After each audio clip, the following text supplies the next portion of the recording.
Там пише от 3 години нагоре и би трябвало да е безопасно. И тази година вече ги чакаше първия ден, нямаше ги втория ден. И като ги видя на третия ден, както бяхме на почивката и тича и се радва и ето ги. Вече мога да ме качите.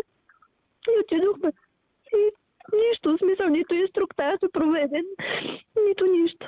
Качиха ни на лодката и като ни издигнаха нагоре, на каква височина не мога да кажа, но бяхме доста нагоре. Не знам на колко метра.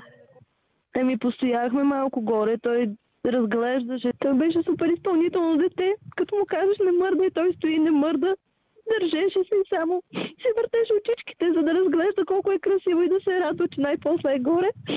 И колко е хубаво морето и как ще ходи на слънчев бряг, на Луна парк вечерта. И само се чуда стотни от секундата. Так, и се скъпат ни двата колана. От коланите, които по принцип трябваше да го държат, се виждаха част от колана и с някакви конци отдолу. В смисъл разплетен, скъсан. Той въобще не се задържа горе. Първо се къса един за стотни от секундата, се къса и втори, той полита и пада. И никой не прави нищо долу. Аз се опитах да се откопча, за да мога да сляза при него, защото той беше сам долу. И никой нищо не правеше. Но не успях. И лодката стоя.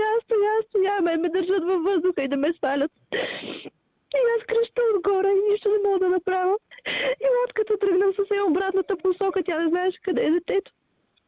И след като не да махам по-усилено вече да видят идеята, да видят къде е. И вече почва да го губа от поглед. И аз продължавам да стоя отгоре. И дойде един джет и го качи на джета.